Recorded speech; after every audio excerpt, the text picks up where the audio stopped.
Please tell her don't call me now. I'm on a live.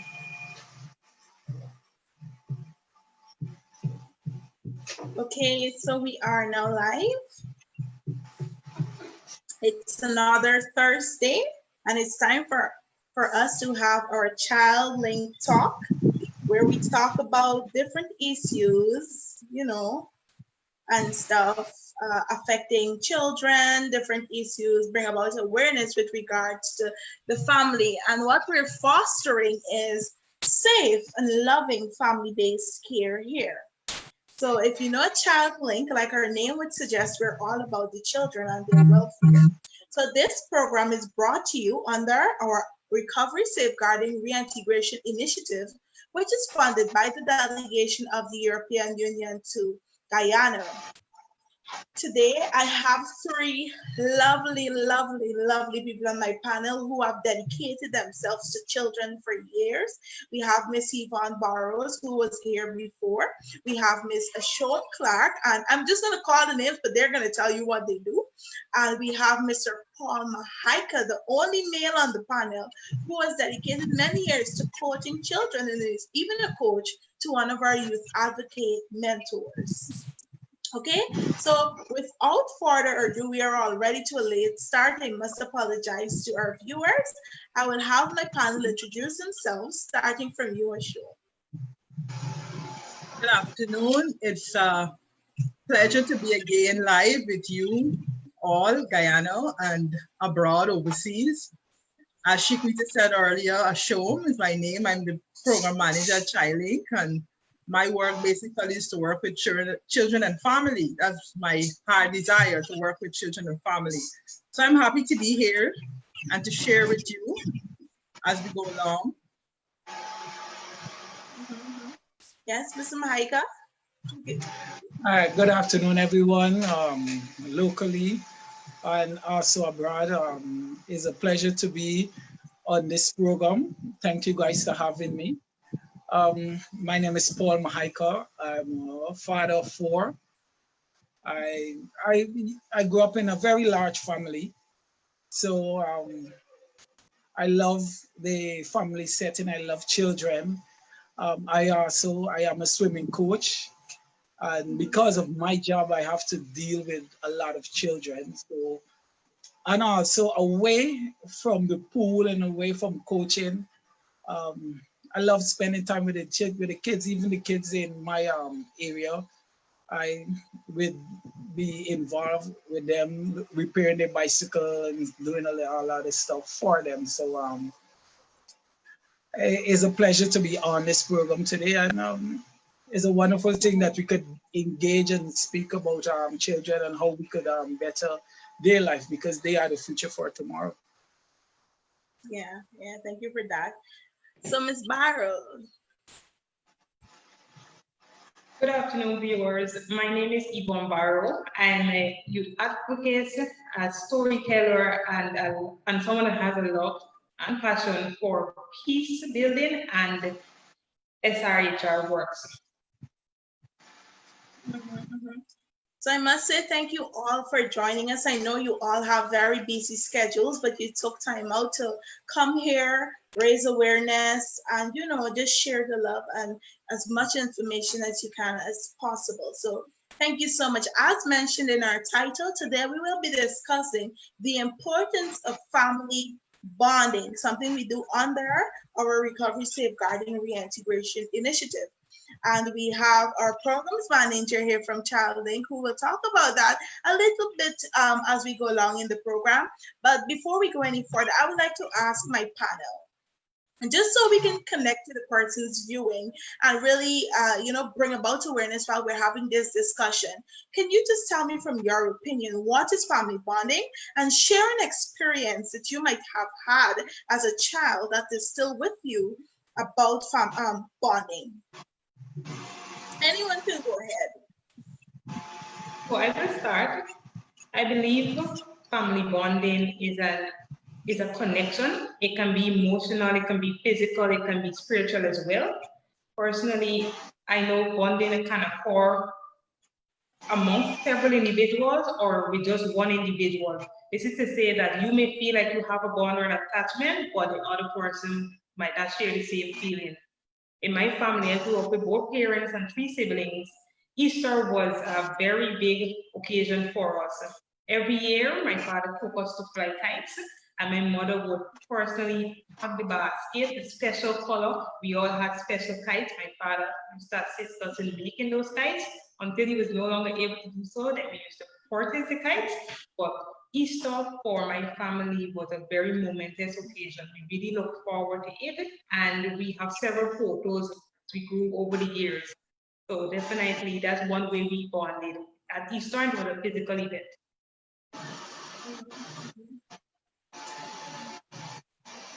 Yes. Mr.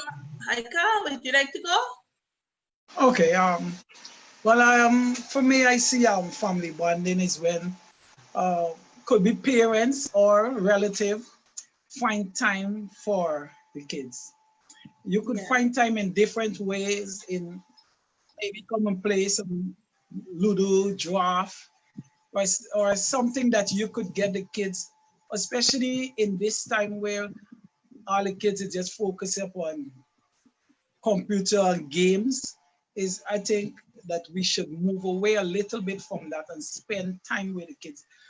Do something that you as the parents could be involved. I could remember when I was small, um, we used to go and visit other relatives, and that was the I used to enjoy when I go in and meet my other cousins, and we all come together and play things like Star Out. We play. Sometimes the boys all know to play Chinese rope. I don't know if you guys remember jump, skipping rope, and so on. Yeah. So those kind of bonding, I also will try to give my kids. Even last night, my son beat me up in some draft. I was shocked. I used to beat you all the time, but I didn't play with them in a long time. I didn't know that he improved so much. So then I catch myself, he dig up with two shots in me, and the game was over.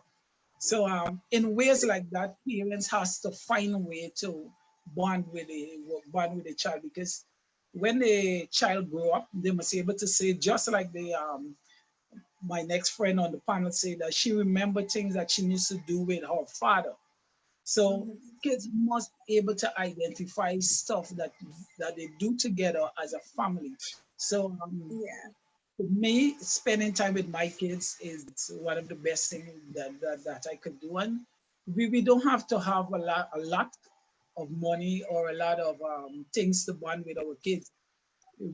I could remember hearing a program, this man say that they were so poor and he couldn't afford to go to Disneyland. But what he used to do with his son, every weekend he would go and ride the train, buy a train ticket, and go from one state to the next state. And and that was bonding for him, because he'd go out the house and spend quality time with his kids. So I think that as parents, we need to find things to do. Because by the time we catch ourselves, these kids grow up to be adults. So that's my take. Yeah. So I just want to add a little more. Bonding is not just an important word for family. It makes you feel united as one. Family bonding is very important in terms of it builds confidence, it builds trust, it brings this togetherness, it brings this oneness as a family. So it is very important that families spend time, they bond together as a family, because it goes more deeper as emotions are involved. And families need to spend that time together so that they can grow. They can either grow spiritually, they can even grow physically, emotionally. So I do believe, for me, family bonding is very important for our family, very important, because it opens up so many things for us in terms of communication, in terms of relationship building, in terms of sharing and learning. So family bonding is very important. I will add to my colleagues. Yes, thank you for that. And like all of the panel members would have mentioned, we hear similar things coming out. Things like it doesn't have to be something expensive. You know, family bonding is something as simple as you can't afford to go to Disneyland. So what? You bought a train ticket and you ride the train. Sometimes you can't ride the train because we don't have trains in Guyana. But I can remember when I thought of what family bonding activity really gravitates to you, Shaquita? What do you remember most? You know, it reminded me of when I was like in nursery school. My father would put on my raincoat and he would allow me to paint his nails with mommy nail polish that she used to roll for afterwards, right? And for me, that was a bonding activity when he came out of danger, and I really enjoyed that, and it lives with me forever, right? And so those are some very important points for a person to understand. So I'm just gonna ask before we go any further, Ashom, under the recovery safeguarding reintegration, we know that our counselors and workers would have been doing some activities with regards to family bonding with clients that we work with. Can you just tell us briefly about that? So ChildLinK has collaborated with the National Child Protection Agency, and today we are working with institutionalized children.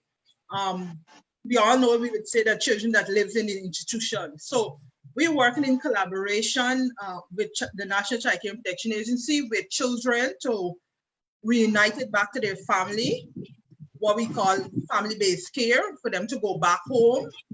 So one of the key aspects of the whole process is bonding with the family, because we know that children are placed in the institution or separated from the family. Some of them are there for, let's say, 1 year, 6 months, sometimes even 4 to 6 years they are there. And that connection, they have lost that connection and that relationship, that we would say that bonding and that togetherness. So because of that, one of the key things is bonding, where we will have the child and the family members, whether the father, mother, the entire family, they will spend time together, bonding in terms of they will go weekends and visit.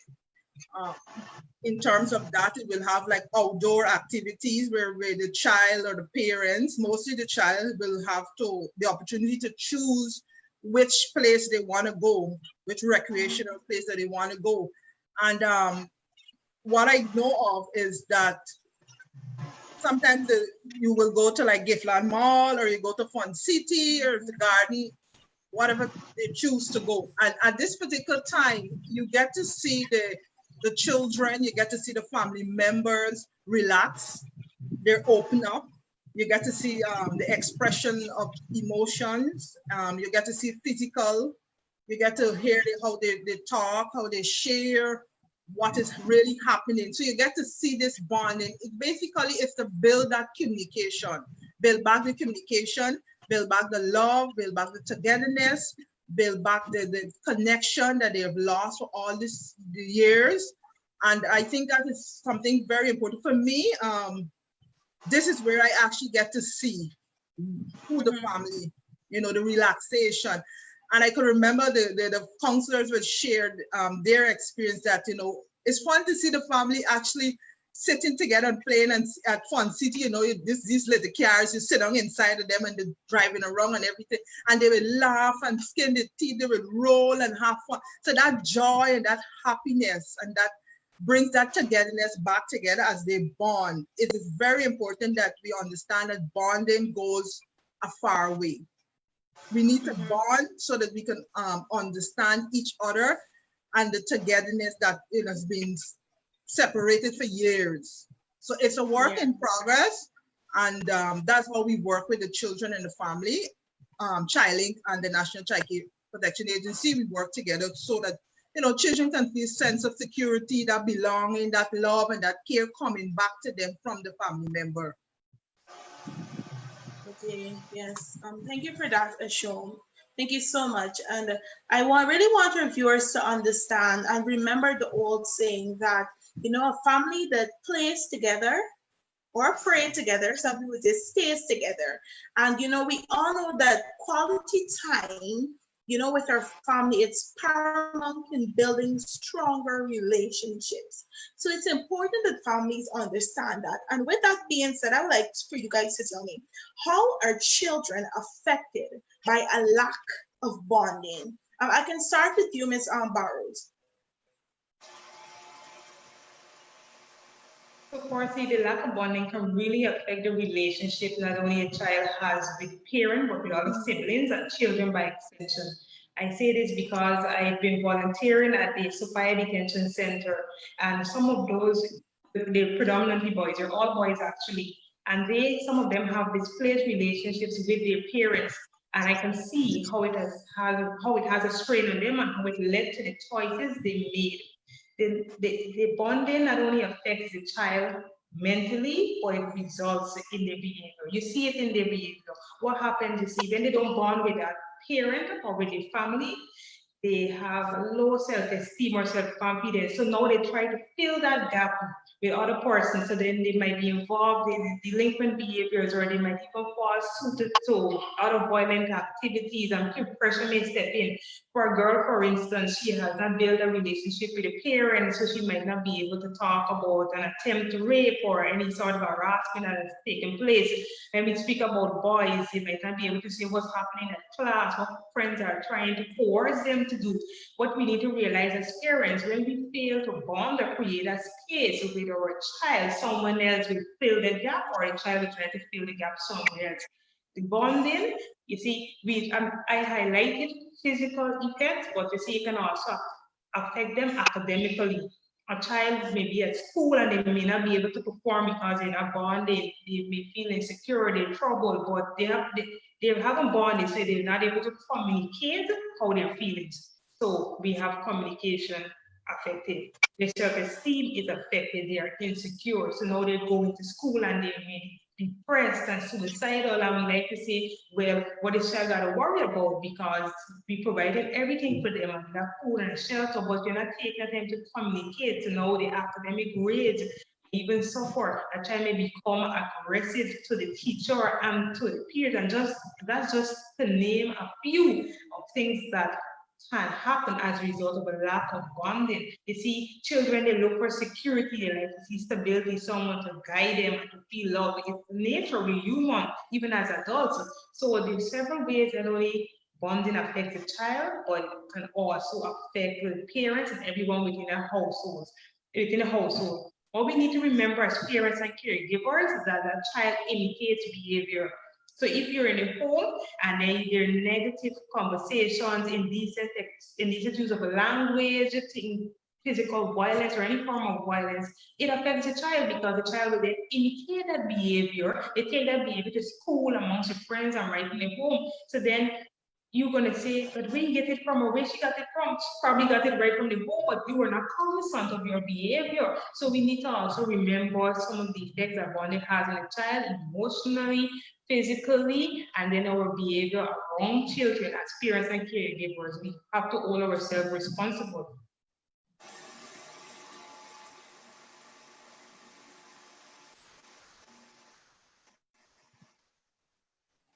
Chiquity, you're muted. Yo. Sorry, it gets us all the time, huh? Sorry about that.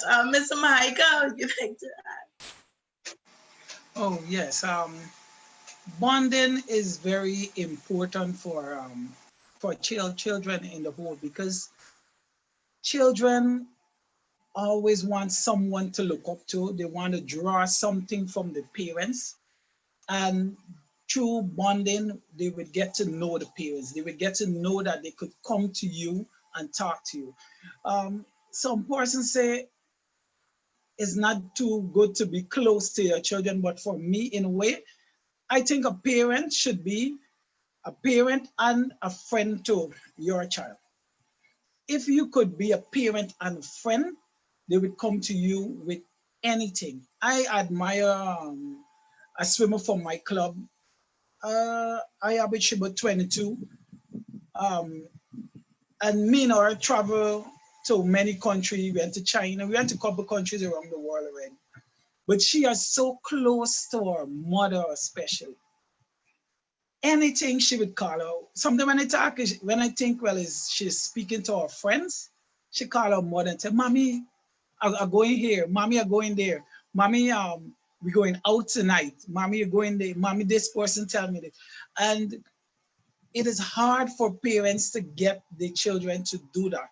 And I think that through spending time with them, instead of shouting on them, trying to get to know the child, because they are individual by themselves. They have their own ideas, they have their own feelings, they have their own emotion.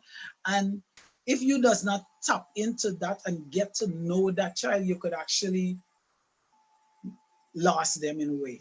They would now look to someone else, a stranger, to bond with. And sometimes that person does not have their best interest at heart. That person might just want to mislead them, or the person just want them to be like them because they know will watch at that next person and try to mimic that person lifestyle instead of they doing that from the parents. So we as parents have to try to reach out. I'm not saying it's easy. There is no manual teaching you how to do these stuff. There is nothing telling you which way, how to go. But as parents, we have to try and listen to our children, listen to them, reach out to them, and try to spend as much time with them. I like to tell my daughters, I love them. They're beautiful.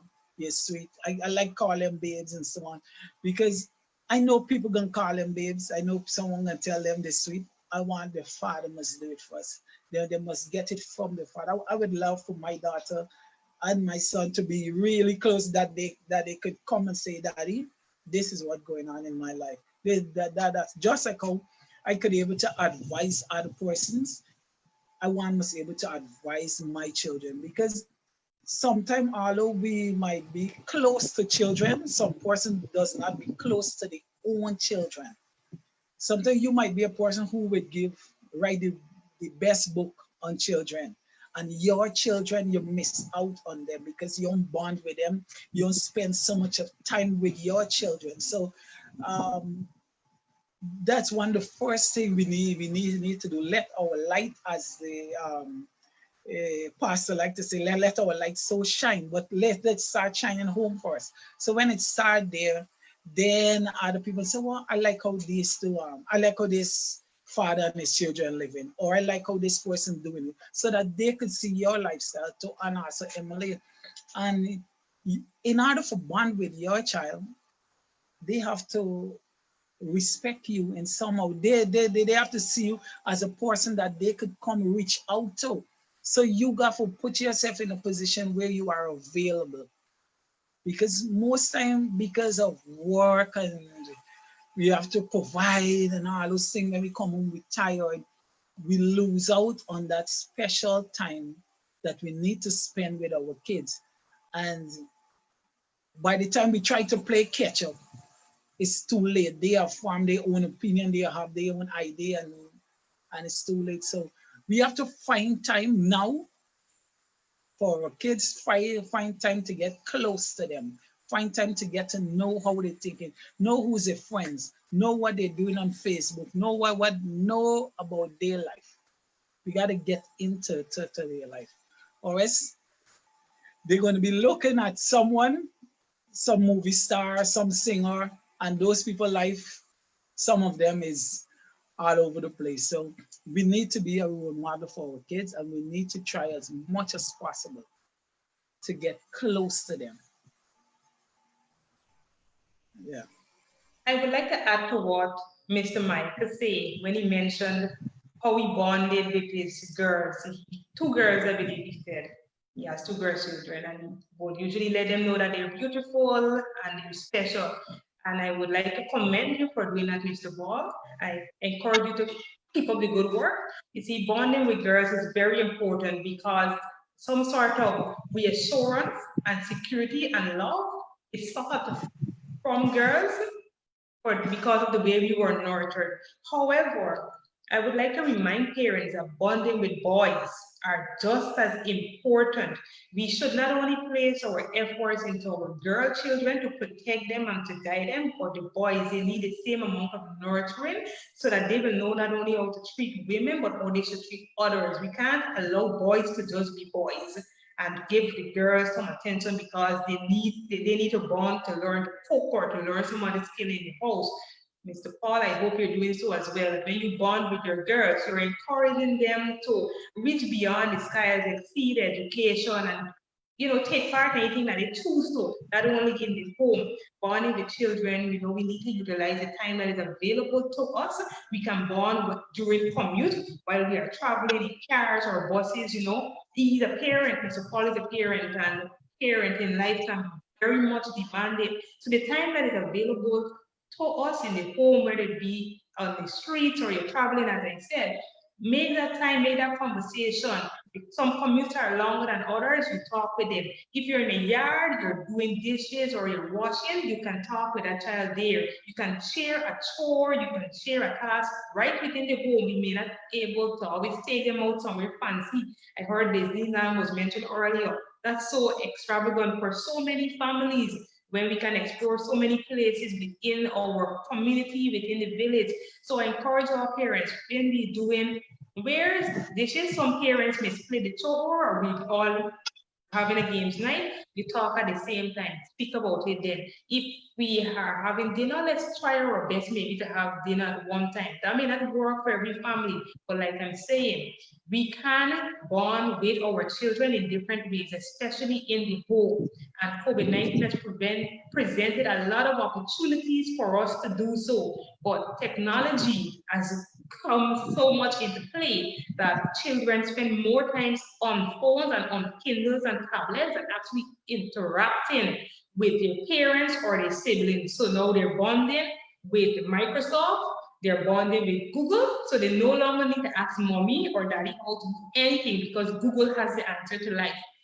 Google cannot teach you how to be a good person. It cannot teach you how to communicate. It will not show you how to love. That's something you have to experience for yourself. So set the example like Mr. Paul. And for those parents that are doing so, I urge you, continue to keep up the good work. Over to you, Shakira. Chiquita, I would just like to add, one of the things that I recognize, lack of family bonding for children, it's kind of prone to depression and anxiety. Many of our children, because the lack of that love and that attention and that care and spending the quality time. For us, family time is quality time. And because of that, you find many of our children will go into that state of depression and that state of loneliness because there's no one there to listen to them, no one to share, what is on their mind or what is bothering them. One of the things I recognize also is that the way we work with our girls is different from the way we work with our boys. You will find that in society, and some culture, girls are in the home. You go to the front door or you sit on the step, and at a certain time you got to come back inside. We protect our girls, but we leave our boys out there. And one of the things I recognize is that many of our families or parents, we don't ask our boys, where are you going? Where are you going at 6 o'clock? Where are you going at 7 o'clock? I'm just going out, but we never ask them anything. And we don't know what is happening. So you find that those same young men and those same boys, after a while you get a news here that they're using drugs, they're in some fight, they got locked up. But you never spend the time asking them, where are you going after 6 o'clock? Because you're a boy, so you can go wherever. So I think parents now and family have to ensure that they spend that quality time just like they spend with the girls. I applaud the father on Paul, I applaud you spending time with your girls. But one of the things also, we have to spend that more time with our boys. Our boys need our love, they need our affection, they need our attention, because many of them are going to be very aggressive, delinquency. Some of them, they don't find a place in school, they don't feel happy no more because of that connection. So I just want to encourage our parents that, bond with our boys and bond with our girls. The same way you bond, it will, because remember that family plays a key and important role in a child's life and development, especially when it comes to teaching. Our families are, of course, role model in teaching and guiding and everything. Children look at us. Mhm. Okay, Mr. Mike, you can unmute your mic. Can your mic for me, please?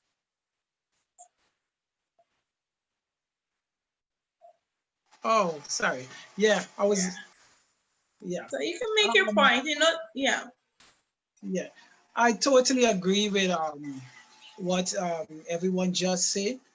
We need to spend more time with the boys. Um, as parents, sometimes we just say, yeah, there's my son, or there's my son. Don't matter with so much. He could go up on the road, but we need to spend the same amount of time. What I try to do is that I could remember when I did small, my father used to cook on a Sunday. He used to make a nice soup or metemji, something like that. So most time I would just any day I choose to cook, I would tell my son, hey, let's go and bubble a pot, as we would say. And me and him would either cook. So I try to reach out to him too, because just as sometimes you might show the girls the attention, he might need that same attention too. And he might just say that is all for your daughters or all for his sisters. So I try to reach out as much as possible to him. All of them, what I'm planning to do soon is that I grafted this lemon tree, and I say we can go and plant this lemon tree in the backyard. All of us gonna go plant lemon tree. So when it grow up, we can know that we plant this lemon tree. So a little things like that. I could remember a time too. I tell my wife, you drive the car and go down, because you see, children go with things what adults. When you're a child, you remember things what your parents did when you were small. I remember too. I used to go at my father used to take me to Demico every time he come to buy ice cream. So sometimes we would just tell my wife, take the car and go down. And we would stop off at the park, walk, catch a bus and go down. Because it's not something that they are accustomed to catching bus. So, and we would go by Demico and buy 2 ice cream, and then we gone in the bus and come home. And go sometimes they go in training, we go down to the pool and swim. So little things like that. I sure that when they get older, they will remember. Right now, I am teaching them to repair a bicycle, because during to COVID, they can't go nowhere far. So they would ride in our street, because our street is not, there are much persons living in there. So I buy a bicycle for him, and I teaching him how to fix it. So, and like every minute something wrong to his bicycle. So I gotta be fixing it every afternoon I come home. So little things like that is way that you could bond with your child. They would know that my father teach me to fix my bicycle. You wouldn't believe it. All of my children know to drive since they was about 6. Since they could hold the steering wheel, I know to teach them hold the steering wheel, they drive out the yard, they come in, drive out, come in. My wife knows to holler, Paul, do. And my wife and my mother knows to screaming at me, but now nobody don't say nothing. My son is 14 years old, for carry the car on the road. I mean, sorry, he's not age to have a license, but those are things that you could teach your children. You could teach them. Sometimes you're changing a car wheel, don't have them inside. Right now I'm building a bed for my son, because I used to do John work years back. So I say, you know what? Instead of going buy a bed, let me you together build this bed. And this is a project we are working on now. Because of COVID, you have so much time on your hand, and you don't you need to find ways to utilize those times. So what we're doing right now, you can't see the part of the bed behind me, but it's right behind me where I am. We finished the head, and we're now going and build the next part. And there can be a project that me and he do together. So he would always remember this bed that I like now on it is me and my father built. So I'm trying to work with him, but don't mean that I does not have a book in how to do these things. I'm trying to learn from you guys. I'm trying to learn as I go along. I'm going to make mistakes just like the father out there. who gonna make mistake. But the thing of it, when you make a mistake or you do something as a parent that you think that is wrong or you see that is wrong, not because you are the adult, you could tell the child, you know what, I think whatever I do maybe is wrong. I should do it this way. Don't be afraid to tell them because you're the adult. You say, nah, you're saying that you're wrong because you're going to want them to apologize to you. So you need to show them that too. And the way that you treat their mother is a big, big thing.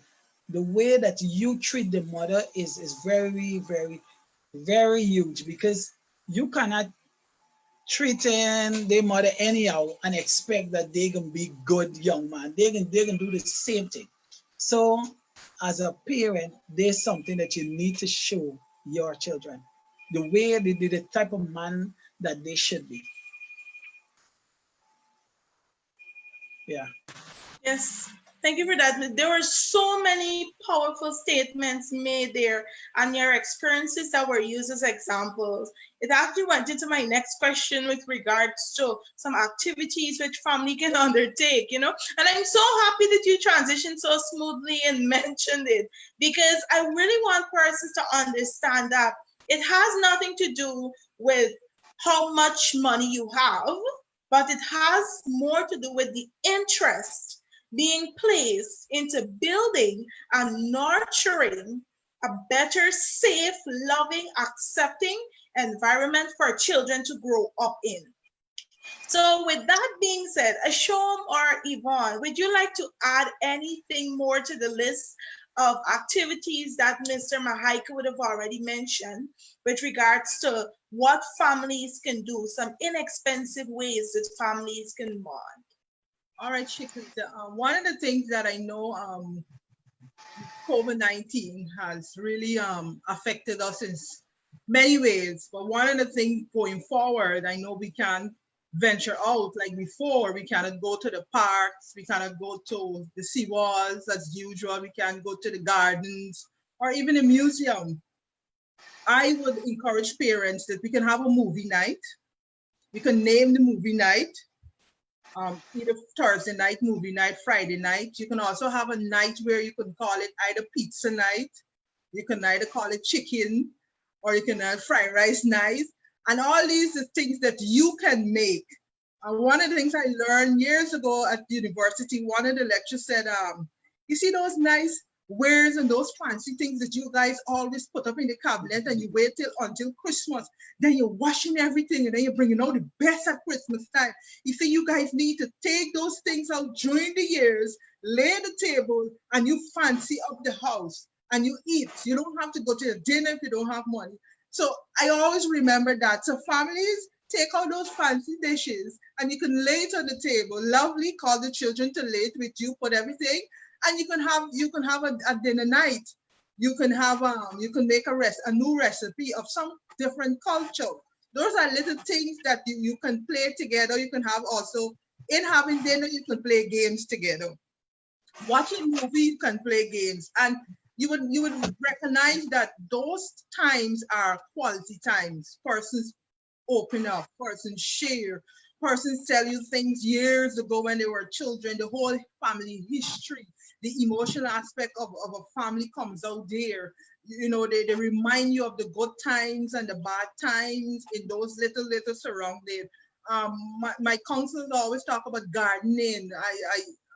My colleague Ms. Paul said about tree planting. You know, that's very important that you and your entire family and the children can plant. You know, put a tree, you can watch it.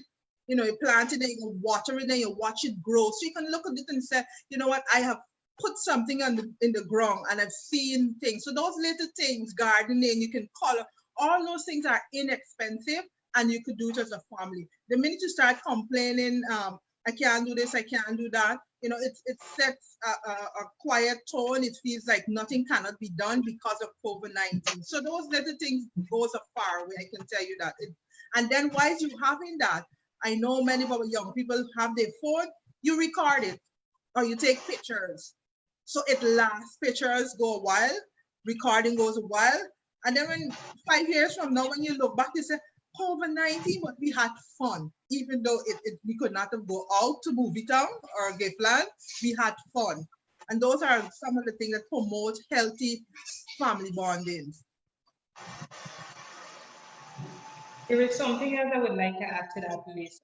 You know, I am hearing a lot from colleagues and even Mr. Paul that, parenting at home during COVID-19 restricts time for parents.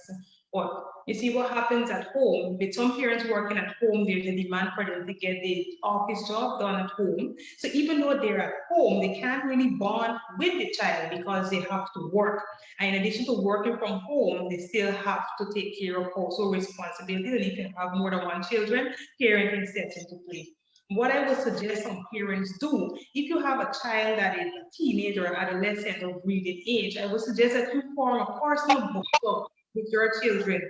You can add a prize or a award to it and say, well, who first finishes the book, right? You win something. Or if you guys have both books, if there are two books similar in the home, allow one person to read it, let the other person read, and then they share stories. Or what you can do is read together. Because not only will it build a literacy rate, but you're going to have a chance for that child to express and use the words that they learned in the book. When I was younger, my father used to read piece of the newspaper and he used to allow me to read other piece of the paper. And he would never share his part, but he always wanted me to share my part. And I would tell him everything in detail. And then I would ask him, share your part now. And he said, no, tomorrow you read the next paper, then he's going to tell me his part. And he would do that. So we're going to take turns sharing. So parents, you have to find a way to multitask. You might not be able to get into the yard, but when you bond, you're going to realize the mutual interest that you and that child has. So then you can work on it. If you realize that a child is weak in a particular area at home, in a particular area at school, use an opportunity to help that child grow. The child might not understand all of the arithmetic and algebra, but break it down simple at home. Use your clothes clips, use the pans, use the color of the sheets. Allow them to identify the colors and spell it. These are simple ways you can teach the child to spell, to count, and to have fun while doing it. And you see, when they read out loud, allow the child to read out loud, because we like to read in our minds.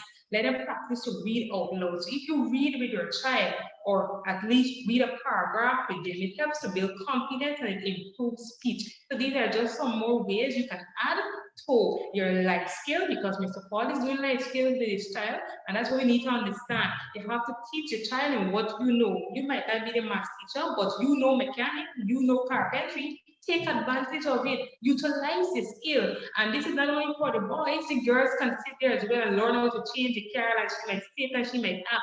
You see, by the time you come out of COVID, you might hear a girl saying, oh, she knows there's a jack and the jack got to go under the wheel, and this is how we're going to raise the wheel, and she's going to know to change the oil. Because why? During 2020, at the end of COVID-19, she came out with a skill. The young man might spend more time in the kitchen with his wife, spouse, or with a parent, and by the time he come out, as so mentioned pizza, he might be able to make the pizza for the games night or for the movie night. So these are ways we can actually add a price to it, because we should be spending more money now at home, not out of the house. So add a price. Whoever made the best pizza, $2,000. You see, if you have adolescent children, you see they're gonna show up, because I'm trying to trick my mother too. I'd be saying, what are you going to give me if it tastes good? He said, well, she'll give me some more flour. I said, good, because I want to buy the next set. So, we got to find innovative ways. We're going to bond, make some jokes about it. Gardening, important again is land and water. That's basically all we have. Utilize it, but people try to compete on the yard. That's okay, but still, you're there plant pots. People like flowers, you like colors, you can still do it. Let it be a chore for the child. Every morning, this child waters a plant, or we gotta learn to change. We gotta learn how to share chores, not only for children, but for adults. We need to learn how to co-parent within the home, because what also presented itself in COVID-19 is an increase of physical and sexual violence. So what we need to realize is that women are at home, Even if the woman is not at home, a lot of the responsibility of caring for the home and nurturing children is still her responsibility. So now we're asking a lot of males and Mr. for you to encourage your colleagues and your other male friends, help to wash the beers, help to cook, help to do dishes. If you didn't know how to do it, this is just like the child, it is your chance to learn. You know, that is how you're going to support. And now that you are home, and a lot of males may be working from home with their spouse, you're going to see that why this thing that she's doing every day, it ain't easy. Oh, she and children is managing it, right? You know, step up actually where is because the women, she are just organized. She knows breakfast, where she going to work on a snap along. And when you hear her say she's tired, you might say, she don't do nothing. You try it 2 days to COVID-19. You be tired too. So, you know, if we share the responsibility, within the home, not only do we release stress and pressure from the woman, but we have more time to spend with her. She's more relaxed. We can share that time with children. We can actually do more family activities together. Because all these family activities we are suggesting, we can only have cooperation and understanding. We need to communicate. Thank you for that so much, Ms. Barrow. I think it's very important that persons understand, and this is something that I would have mentioned about 2 to 3 times before, that bonding is nothing hard. It's nothing expensive. I don't have a child as yet, but I have a little nephew who's still an infant. He's still in the womb, but I read for him.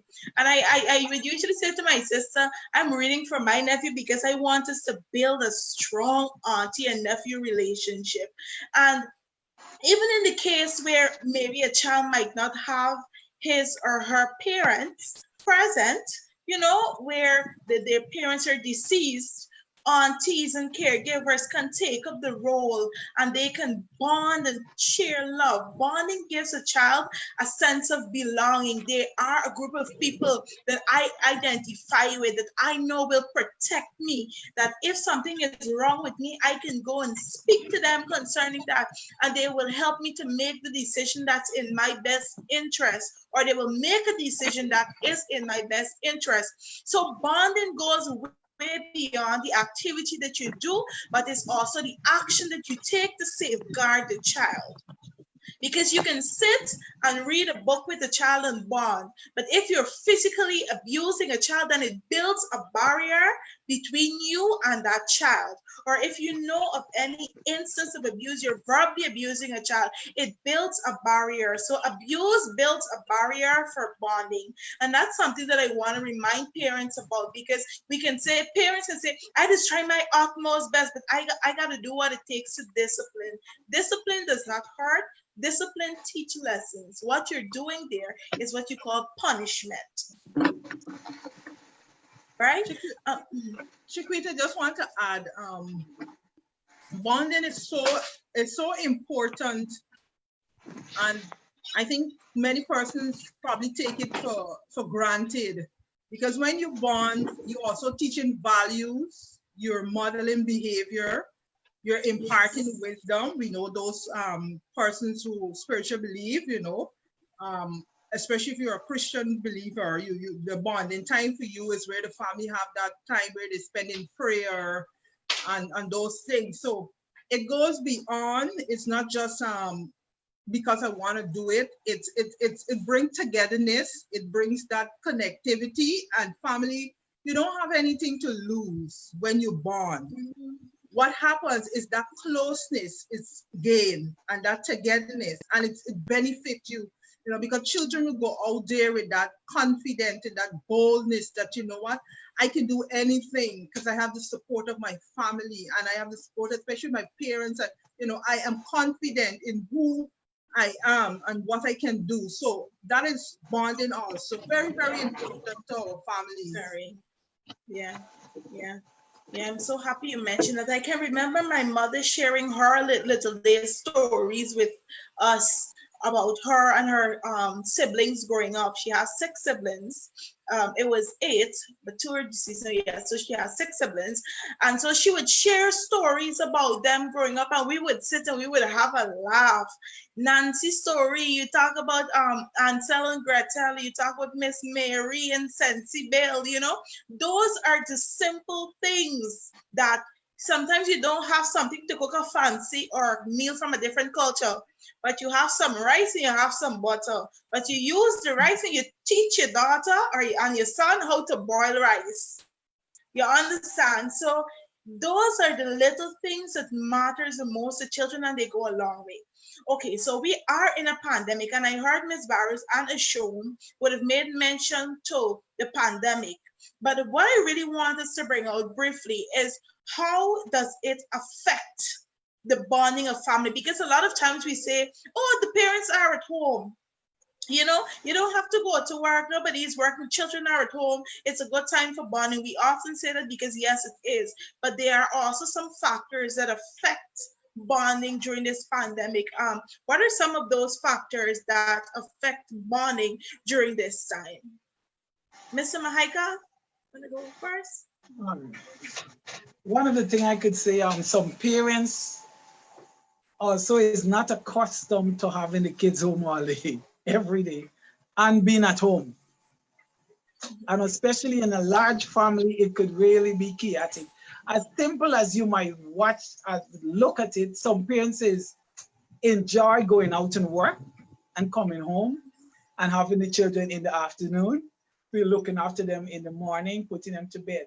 Sometimes that space for male and female is be good enough for you to,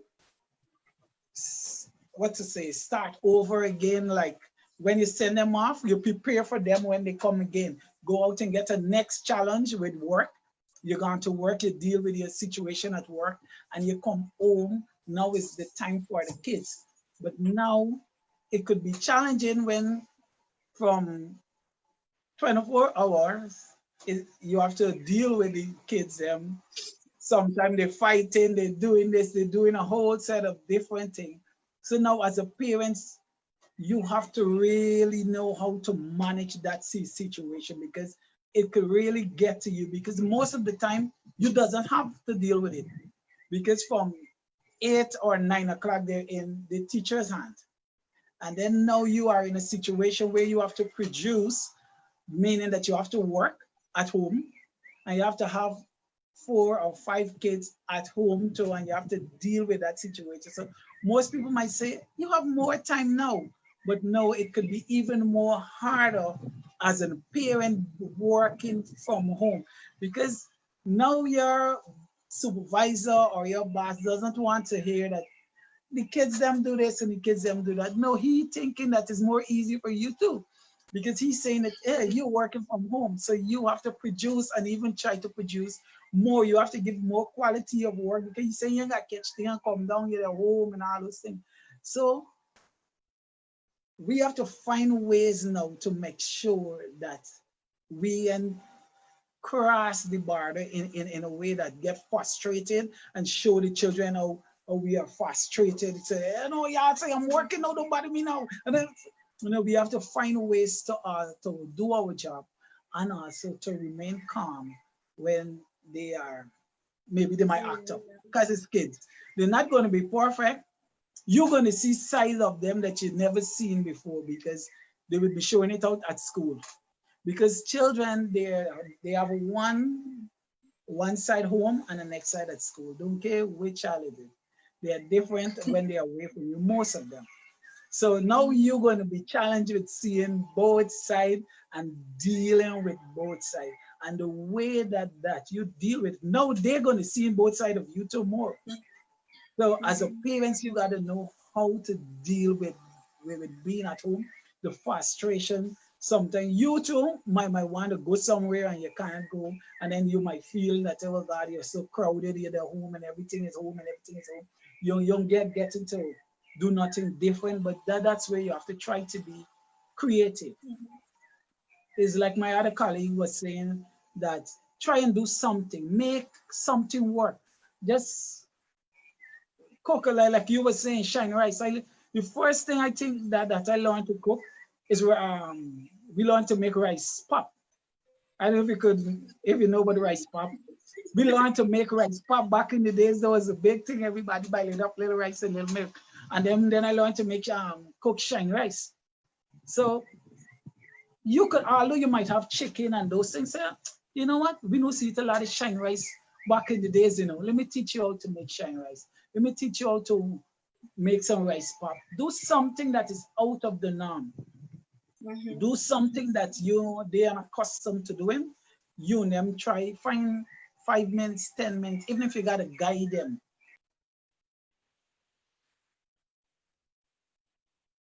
Oh. Mr. Mike, you're muted. Yeah. Yes. Sorry.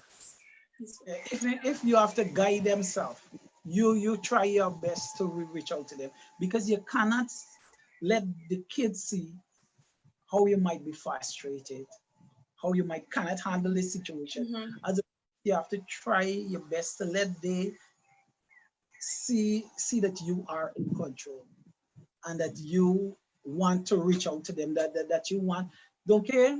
Sometimes I might not feeling well. And my son comes and said, Daddy, something he come with. Or so he said, Daddy, bicycle chain slipping every minute. I might get the energy for it because I just come home from work. But still I would just sit down and say, this is how you gotta do it. Now why you do it the next time? So I think that as a parent and being at home with COVID, this COVID could be, being at home is very, very, very, very challenging. And if you does not know how to manage yourself and deal with your kids, some persons coming out of this whole situation worse than where they are. You have to decide now where you want to be. I tell myself, within this whole pandemic and everything, I'm going to show my wife a lot more love. I'm going to try my best to reach out to her because I want my kids to see that. Yeah. Right? I want my kids. I say, if before I didn't have the time and I coming in late, and by the time I reach home it's night and stuff like that. Now I'm home. I want to show her that. And I want to kiss her. I want to hug her, hold her a little bit. I want to try to spend time with her and let the kids see, because when they see that, the same thing that they're going to try to emulate as they grow older. So that's one of my goals for this whole thing. Because after I have heard a whole set of stories that persons that the divorce going to be on the increase, family going to be destroyed because of they being together, and there's a lot of confusion in families and stuff and things like that. I say that for me, it must be different. It must be, I must show my wife a different side, the side that I couldn't have show her all the time. I would try my best to reach out to her. And I know, so now she not cost something, she might blush, right? Yeah, so I just say, come babes, come here. Yes, they always doing it. I say, come and kiss your husband, girl. Come and kiss your husband. She blush. Well, I'm outside the door, so I just pull her hand and say, come and kiss her. The girls in kiss her. And little things like that. Although you might doing it to your wife, but your kids seeing and they would get a lot of confidence from that, because now they know that they're in a little bit more secure family structure. And there's one of the main things that you could show your kids. Once they feel comfortable and they know that mommy and daddy are fighting, mommy and daddy are rowing, though in itself would give them a lot of confidence and able to deal with certain challenges that come in life. Yes. Thank you so much for that, Mr. Mahika. I really like the fact that you're trying to defy the odds. I really like that energy, and I must encourage you to keep it up. We don't have to conform to what society is saying, right? So, Shoma, I see you've unmuted your mic. I just want to say that right away we can see Paul is talking about family bonding between himself and his wife, and that's very important, because indeed parents model behavior and children learn from what they see, and indeed you have to ensure that you model good behavior. And it's okay also to for them to see mommy and daddy quarreling, but also to them to see how mommy and daddy resolve the problem and how, you know, because they will learn both ways. You know, I've seen the situation, this is how the situation has been worked out. So it's okay for you to quarrel and don't think you can always hide. Let them see and let them see a solution and how you guys work it out. Due to this entire pandemic, for us, our work in terms of visiting families physically, that has been affected much, unless there is an emergency in terms of domestic violence, in terms of suicide or child sexual abuse.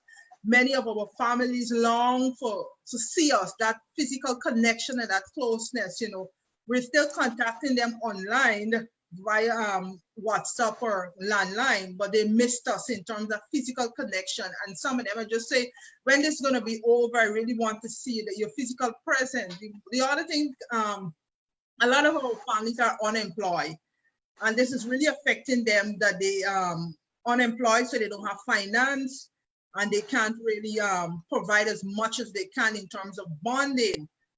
The things that they would like to do. That is why earlier we shared, myself and Ms. Barrow shared, that there are simple other things other than having that large amount of finance and so forth. There's other things that you can do, can bring that family bonding. So we want to encourage you that, you know, even though it's a challenging time, it's a time where a lot of families you know, saying a lot of negative things are happening. You have to maintain that even though this is happening, and you also have to understand that this is going to be a new norm.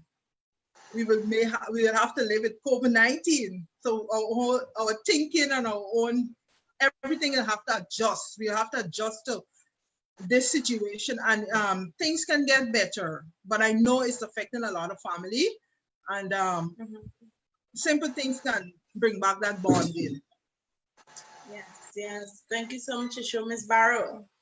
No, I work, as I mentioned earlier, I volunteer at the Supply Detention Center, and COVID-19, and I call them my boys, has really affected my boys because I'm unable to visit them.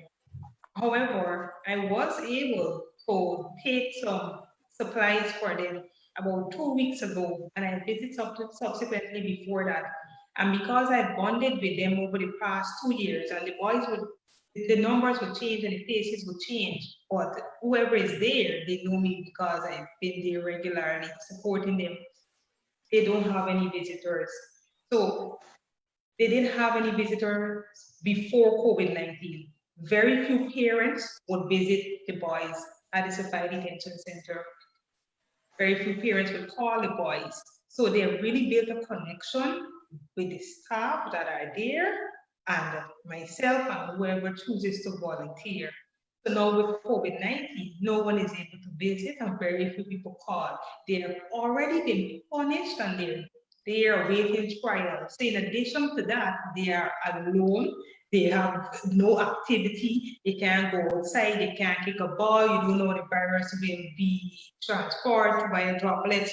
But when I did visit, one of my boys, he said, "Miss, you're coming back by, what's going on?" I said, "I can't come too regular." He said, "But nobody coming." He said, "You're just enclosed in a small space every day for days. You're only coming out for breakfast, lunch, and dinner. Your fresh air is under control." And being in that space, you're already depressed about the case, whatever you're being accused for, the trial. It adds to the depression. You're going to basically incarceration, and it's a child. If it's still a child in practically a cell, and you've been doing it for months now. So when we want to know why children are depressed, suicidal, or they might act out, you have no one to talk with. Social workers, you can't get no visitors. Social workers, you can't talk to them. I mean, there's only so much you can do through Zoom, Facebook, and a telephone call. There's only so much we can really do. I mean, we are trying our best, but people really want to see, they really want to have space and play. And for these boys, it's not the same because you can't go to the yard anymore. No one can come to coach them or enjoy a game, or it's only so much you can do. It's very restrictive, so it's affecting them mentally. And for families, Bonding, as much as we've highlighted a lot of positive outcomes of bonding and ways as to how we can enhance bonding in a family as a parent or a caregiver, we need to be very realistic that a lot of bonding can be unhealthy and the relationship may be toxic. Because for some children and for some families, that bonding or what we're calling bonding, being at home months in a house, is child sexual abuse. And they don't want to be there. They are so happy to go to school or to go to anything they can go to. Because being in a house with someone, a perpetrator, that at every opportunity they are alone, they might try to physically or in any way harass them. That is not bonding anymore, for women and men too that are abused in the home. Those relationships are very unhealthy, and then we have children in the home imitating and learning. Mr. Paul, once again, I commend you for your efforts as a husband and for what you're doing with your wife. But the effects of COVID-19, as much as we can find ways to make our outcomes and our time at home much more beneficial for parents and for families, Chiquita, the truth is, a lot of families are not coping well. The frustration that parents are feeling while they have children to maintain, they immediately lash out. They lash out, and the way we learn how to teach children is through licks. You can't spare the child and spoil the rod, man. And I'm getting the proverb mixed up, but the way they say it, you can't spoil the rod. Spare the rod and spoil the child. Spare the rod and spoil. Yeah, they say, oh, we can't do this. So you got to work to do at home, and you want a child to focus on the schoolwork because the teachers are sending stuff through WhatsApp. That's how children are learning through WhatsApp. And she might not settle, and you're going to start sharing links. You want them to do the work because you want help. You're sharing links sharing non-stop right now. So the amount of physical abuse that is actually happening in the home, it's realistic. And we use indecent language so loosely that we might just, lash out on the child, we might just cuss out that child. And then you want to know how he or she learns to cuss so well. You were the leader, you were the cuss word. And that's just the truth. That is what happened at home. And in your quiet moment, you're going to sit and you're going to think to yourself, all this I did, why I told this child today. If you have your moment of reflection on what you said or did was unhealthy, as a parent, I suggest to you, apologize, say you're sorry. So that child can actually learn that that's a healthy thing to do. And that behavior, it was not good. You can honestly admit as a parent, when I was really frustrated, I was very tired, mommy just asking for some cooperation, and you'll be surprised, children, they respond, and they're going to say, well, this was happening, and they just wanted to know. What I would suggest you to do is, like, if you're doing your Zoom calls or in a meeting, show the child, show them 5 minutes, so give them a sign, just say, so if they come back again, so they mean, don't put it on mute and say, I said on, all the other things you want to add in there to tell the child. And when you come out, you're waiting to give them a licking or a thrashing. And you got to check him because COVID-19, we say stay at home, but the truth is, a lot of us aren't staying at home. Children are still going to neighbors, they still go to the bar to play, and abuse is still taking place. So in addition to that, we got the frustration spent in novel. We have my boys at the juvenile detention center that were alone before and much more lonely now. Our mental health is the truth. We want to appear as though we have it all under control and we're making it work. But if some of us do not come out of COVID-19 with a strong mental health, that is okay because it has really challenged us. Some days are going to be good. Some days are going to be hard, admit it, work through it, and keep working on it because there's a lot we're going to deal with. Some of us are employed, thank God for that. Some of us, it's fluctuating. And, we are going to think about food, we are going to think about children. It's reality. So if you don't come up with the best mental health, that is okay. You're going to have the pause, work through it, the next day, try how you can improve it and increase your spirituality. I encourage you to increase and improve your spirituality within the family, take some time for you to take care of yourself and that child. So they can see the challenge occurred. These are ways we use to cope. Coping does not mean physical abuse to children. Corporal punishment, no, that is not what bonding means, that is not what coping means. You don't want your only memory of childhood with parents to be licks, licks, licks. Some children I got colleagues I went to school with, every time they talk about childhood, like it's like they get them beat for everything. You know, it's some of it we can say, oh, we got one to touch up on again, but some children were beaten so bad and they laugh at it now, but that child that was beaten so bad, they're gonna imitate that same behavior. Because some of my boys in the detention center, that's the sort of bonding that they have been exposed to that may even led to the ways and the choices that they made that encourage them to be there. Because I have one boy, he told me when he was released and he came back, he's a reoffender. I said, where did you go? Where are your parents? Who did you spend time with? He said, "Yeah, nobody." He was staying by an uncle, and the uncle, he had no time with him. The uncle wasn't giving him any food. The reintegration process for him was a struggle. He's poor. He is unemployed, and they just home. And he eventually, got back into the same behavior and returned right back to the center. So, he didn't have a family to bond with. He didn't build a relationship with anyone. He's on the streets, trying to make his way by himself. And the outcome was crime. So the effects of COVID-19, they're good, they're bad, either way. And for us parents, we gotta try a way to work through it. You're not gonna always have good days, but try your best. And try your best does not mean corporal punishment. It doesn't mean it is starve the child. Husband, wife, show some love. Try your best to be respectful, and especially in the presence of children. But the truth is, I must add, children know when you're faking it. Children know when you're faking love. They know when you're trying to act all extra in front of them. They mention it because you would hear older children saying, they know something was off. So, in their presence, they're trying to do the extra, and when you go in the room, they might hear lashes, they might hear a cuss out, and then, in front of them, they go back against. Just like how we see fake, children see fake, they sense it.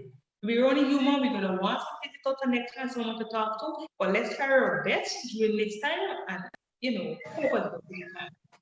Okay, thank you so much for that, guys. We are out of time. We would have exceeded our time.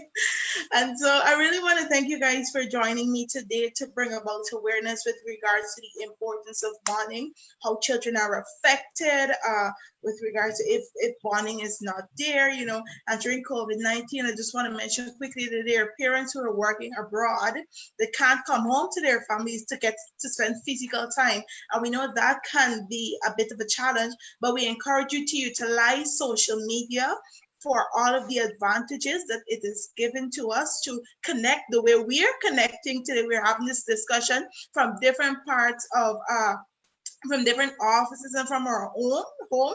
So I just want to let you know,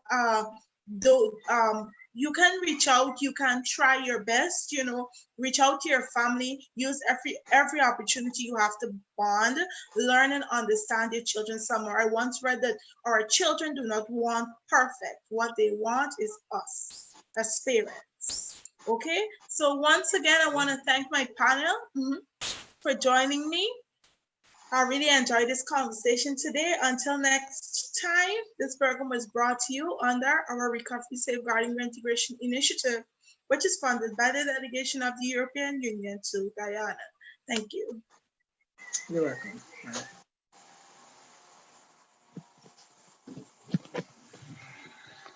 Thank you.